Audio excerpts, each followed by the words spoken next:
G'day viewers, it's the end of another week. Time for TFU Friday. Well, it's going to be Saturday by the time this is live, but you get the meaning. It's not just the end of the week, it's the end of a year. Wow, 2018's been quite a decade, hasn't it? A lot happened. And I thought, given this would be the last TFU for the year, I'd look back at a series of totally fucked up things that happened during the year. Yes, that sounds like an excellent idea. Thanks, Grover. I think it's a fucking great idea too. And did he really just say that? Yes, that sounds like an excellent idea. Oh my god, we've got another Yanni and Laurel. And just by the by, with how much happened this year, you may have forgotten that happened this year. The recording of, was that voice saying Yanni or Laurel? And now everyone thinks Grover's saying that was a fucking great idea. Clearly, if you just detach yourself a little bit, what Grover is saying in his weird voice is, that sounds like a great idea.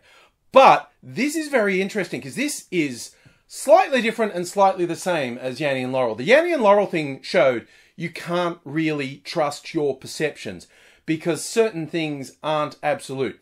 The reason different people heard different things with Yanni and Laurel was largely because of the poor quality of the recording. And then it was down to your hearing and how well you heard high frequencies and low frequencies, and that would determine largely how you heard it. But with Grover, it's the funny way he talks, and it's your predisposition to hear certain things. Innocent little kids are never going to hear Grover saying, that sounds like a fucking great idea. They're just going to hear, that sounds like a great idea. Adults who maybe drop the F-bomb a bit more casually, just hearing in the background will hear, that's a fucking great idea. But obviously that isn't what he said. But it's very easy to say it. You want a bit of fun, you play it in a loop and you can change it at will. You tell yourself he's saying, that sounds like a great idea, and that's what you'll hear. Or tell yourself he's saying, that's a fucking great idea, and that's what you'll hear. And you can switch back and forth between them, which is a valuable lesson about how untrustworthy your perceptions are. Try it with this little loop. Yes, that sounds like an excellent idea. Yes, that sounds like an excellent idea. Yes, that sounds like an excellent idea. Yes, that sounds like an excellent idea. Yes, that sounds like an excellent idea.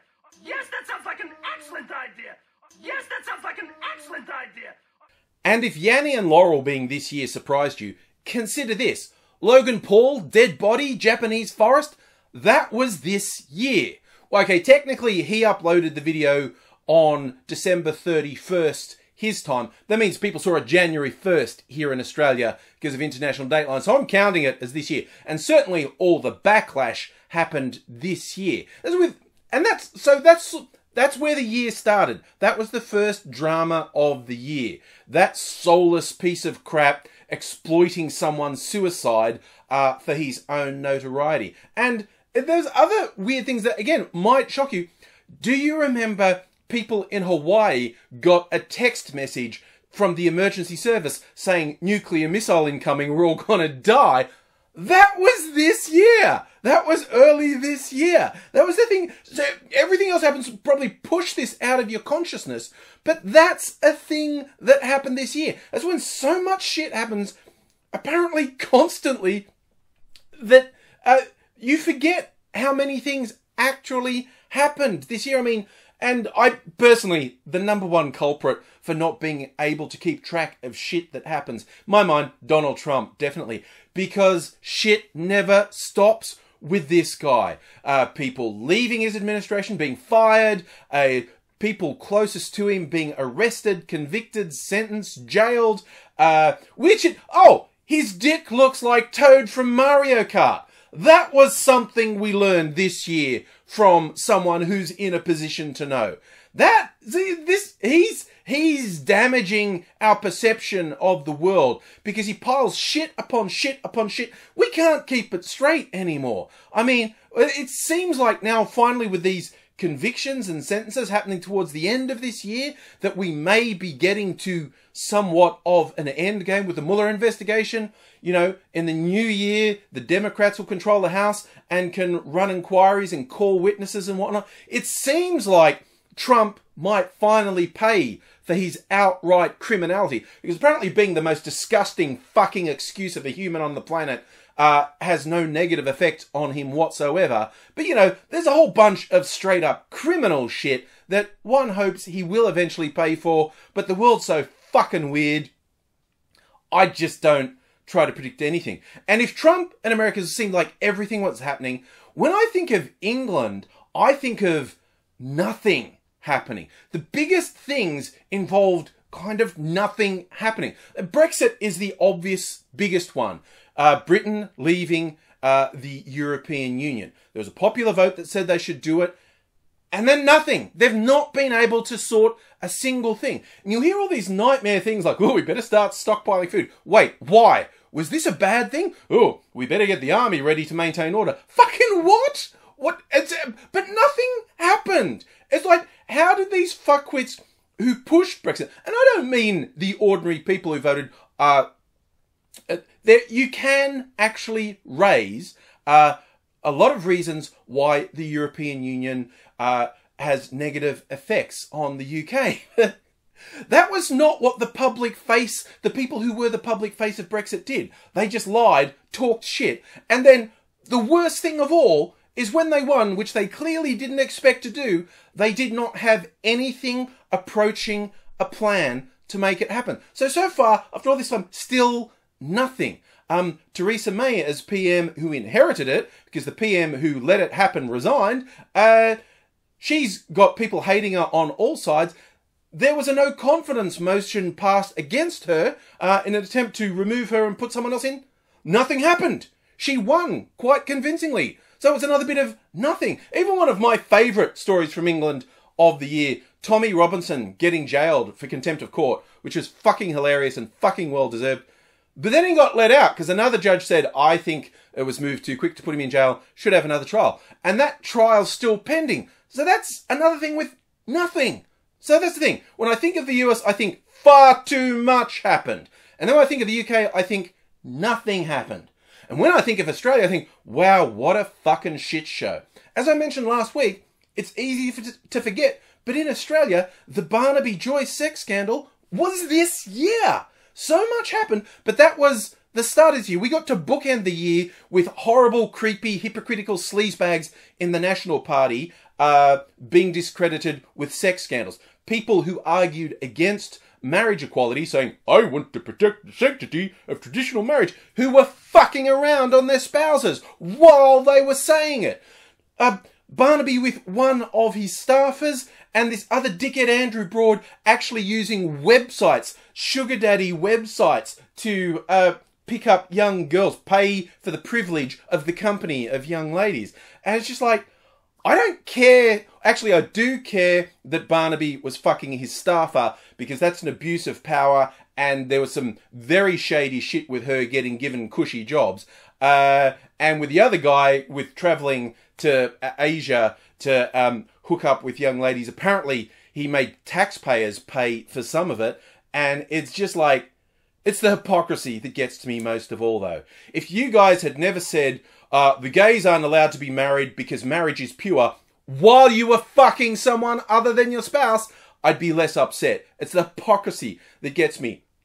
But Australian politics was just a non-stop shit show. Racism was a regular feature. A senator making a speech invoking the final solution for Muslims, and then claiming, no, I didn't mean Hitler style, except there's no other context for that. And the government voting along with Pauline Hanson to get the white nationalist catchphrase put into a Senate confirmation of it's okay to be white. No one's ever said it isn't okay to be white. It's just that that phrase is used by Nazis and white supremacists to advance their cause. And Pauline Hanson is worthless, racist, vile scum. And everyone who supports or even excuses her behaviour is worthless, despicable filth. and the government went along with it. Then they lied and said it was an accident, and later we got evidence that it definitely wasn't an accident. They had planned all along to support the vote, and then they lied about that evidence. So they're lying, worthless, racist fuckwits, and they're also very, very stupid. Because we changed prime ministers again this year. As again, there'd been so much volatility in who was prime minister, sitting prime ministers getting removed multiple times by both parties over the years. The public made it clear they fucking hate this. So what was hilarious is Malcolm Turnbull knocked off Tony Abbott, which was hilarious. But because I hated Tony Abbott. But then one of the arguments Turnbull used to justify knocking off Abbott was he lost 30 news polls in a row as preferred prime minister. It's basically saying with him as prime minister, 30 polls in a row said he would lose an election. And Turnbull said that was a reason to knock him off. And then there was an election which Turnbull just barely squeaked in. 1-seat majority. They've since lost that majority and they're a minority government. But then Turnbull went on to lose 30 news polls in a row. He turned out to be a complete fucking loser. And they went and rolled him, which was ridiculous because the public had said, we hate that, don't do it. But the extreme right of the Liberal Party are so convinced they were God's warriors and they deserve to have power. They went with the most unelectable person in Australian politics, racist potato Peter Dutton. Yeah, we're going to knock off Turnbull for the most unlikable person in Australian politics. And then they fucked up the numbers and he didn't even win the spill motion. And we now have Prime Minister Scott Morrison, affectionately known as Scummo because he's a worthless, lying, hypocritical sack of shit like all of them.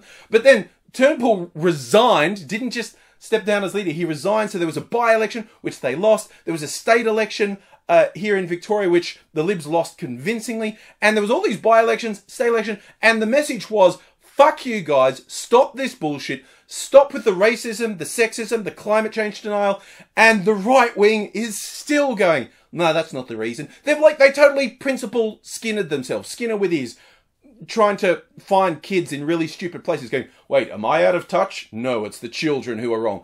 And I'm not even exaggerating. These people who come from what they call think tanks are saying things like, no, it's not that we moved too far to the right. Yes, all the exit polls for the people who voted against us said conclusively the reason they've turned on us is we moved too far to the right. But that isn't the problem. We're not wrong. The voters are wrong. And I honestly just hope they keep up with that shit because the voters are going to kick them so fucking hard in the general election next year. It'll be hilarious to watch. Again, look, nothing's a foregone conclusion, but any result apart from the government getting smashed is incredibly unlikely. And I, for one, am looking for, I've got to find a highlight for next year, right? 2019, there's got to be some highlights. And one is hopefully finally some comeuppance for Trump. And the second is the Liberals getting totally smashed. Because I worry about everything else, because everything else, honestly, it seems totally fucked up.